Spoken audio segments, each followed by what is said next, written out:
आता पाहूया टॉप 9 राजकीय बातम्या। उद्धव ठाकरे उमेदवार असल्यास विधान परिषद निवडणूक बिनविरोध होण्याची दाट शक्यता। विधान परिषद निवडणुकीमध्ये ठाकरेंची शिवसेना पुन्हा दावा सांगणार। पवारांकडून ठाकरे शिवसेनेच्या उमेदवाराला याआधीच पाठिंबा जाहीर। उद्धव ठाकरे उमेदवार असल्यास काँग्रेसचाही पाठिंबा। विधान परिषदेची निवडणूक जाहीर होताच भाजपमध्ये इच्छुकांची धावाधाव। भाजपमध्ये विधान परिषदेसाठी 100हून अधिक इच्छुकांची आमदारकी मिळवण्यासाठी आतापासूनच लॉबिंग सुरू। मुख्यमंत्री फडणवीस आज पश्चिम बंगालच्या दौऱ्यावर। फडणवीसांचा पश्चिम बंगालमध्ये रोड शो आणि सभा। फडणवीस आज ममता बॅनर्जींच्या मतदारसंघात भवानीपुरात मराठी मतदारांशी फडणवीस संवाद साधणार। महिला आरक्षण आणि मतदारसंघ पुनर्रचनेशी संबंधित तिन्ही दुरुस्ती विधेयकावर आज दुपारी 4 वाजता मतदान होणार। परिसीमन सुधारणा विधेयकावर काँग्रेसचा आक्षेप, तर विरोधकांच्या सगळ्या प्रश्नांची उत्तरं देणार। चर्चेसाठी 12 तासांचा वेळ, अमित शहांचं प्रत्युत्तर। मतदारसंघ पुनर्रचना विधेयकामुळे कोणत्याही राज्यासोबत भेदभाव होणार नाही। नियत साफ असल्यानं शब्दांचा खेळ करण्याची गरज नाही। लोकसभेत पंतप्रधान मोदींचं वक्तव्य। डिलिमिटेशनच्या विरोधात तमिळनाडूमध्ये पहिली ठिणगी। मुख्यमंत्री एम के स्टॅलिन यांनी जाळली विधेयकाची कॉपी। काळ्या रंगाचा ड्रेस घालून विधेयकाची कॉपी जाळत काळा झेंडा फडकवत केली घोषणाबाजी। देशाच्या हितासाठी खरा निर्णय घेणं महत्त्वाचं। मोदीजींवर आंतरराष्ट्रीय दबाव जास्त आहे। 543 मधून महिलांना 33% आरक्षण का दिलं जात नाही? परिसीमन पण होणार नाही आणि काळा टिळा पण कामी येईल। मोदींनी केलेल्या टीकेवर प्रियंका गांधींचा पलटवार। विधेयकांमुळे कोणत्याही राज्याचं नुकसान होणार नाही। विधेयकावरून भ्रम पसरवला जातोय। प्रियंका गांधींच्या आरोपांना केंद्रीय गृहमंत्री अमित शहांचं उत्तर। दक्षिणेतील राज्यांची खासदार संख्या 129 वरून 195 पर्यंत जाईल, शहांचं उत्तर। रिक्षा टॅक्सी चालकांच्या मराठी भाषा प्रावीण्य चाचणीला आव्हान। वकिलाकडून राज्य सरकारला कायदेशीर नोटीस। मराठी वाचन, लेखन आणि संभाषण अनिवार्य करण्याचा निर्णय मागे घेण्याची मागणी।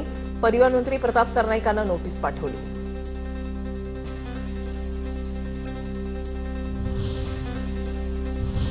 आता पाहूया टॉप 9 महत्त्वाच्या बातम्या। राज्यामध्ये बोगस कॉल सेंटरच्या माध्यमातून कोट्यवधींच्या लुटीचा गोरखधंदा। हर्षवर्धन सपकाळ यांचा आरोप। सीबीआयचे 2 वेळा छापे, तेव्हा पोलीस काय करत होते? सपकाळ यांचा सवाल। मंत्रालयाच्या 6व्या मजल्याच्या रॅकेटला आशीर्वाद। हर्षवर्धन सपकाळांचा आरोप।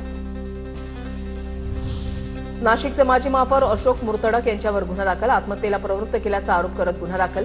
मुर्तडक यांच्याकडून शिंदेच्या कार्यकर्त्यांना बेदम मारहाण केल्याचा आरोप। मुर्तडक यांच्या विरोधात पंचवटी पोलीस ठाण्यामध्ये गुन्हा दाखल।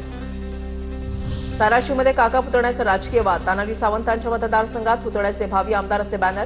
धनंजय सावंतांच्या वाढदिवसाला कार्यकर्त्यांकडून बॅनरबाजी। आगामी निवडणुकीमध्ये काका विरुद्ध पुतळ्यात सामना रंगण्याची शक्यता। नागपूरमध्ये काँग्रेसमधील अंतर्गत वाद वाढला। केतन विकास ठाकरेंची स्वीकृत नगरसेवक पदावरून माघार। शहराध्यक्ष विकास ठाकरेंच्या कार्यप्रणालीवर प्रश्नचिन्ह उपस्थित केल्यानंतर निर्णय। राज ठाकरे आज महापालिका आयुक्तांची भेट घेणार। नवीन नियुक्त झालेल्या पालिकेच्या आयुक्त अश्विनी भिडेंची भेट घेणार। नव्या आयुक्तांना शुभेच्छा देण्यासाठी राज ठाकरे पालिकेत जाणार। नॉट रिचेबल असलेली सेहर शेखची वानखेडेवर क्रिकेट मॅचच्या सामन्याला उपस्थिती। काल वानखेडे स्टेडियमवर क्रिकेट मॅच पाहताना दिसली सेहर शेख आणि युनिस शेख गेल्या काही दिवसांपासून होते नॉट रिचेबल। प्रसिद्ध चित्रपट निर्माते रोहित शेट्टी यांच्या निवासस्थानी केलेल्या गोळीबार प्रकरणातील आरोपीला अटक। फरार आरोपी प्रदीप कुमारला आग्रा इथून अटक। मुंबई पोलीस गुन्हे शाखा आणि उत्तर प्रदेश एसटीएफची संयुक्त कारवाई।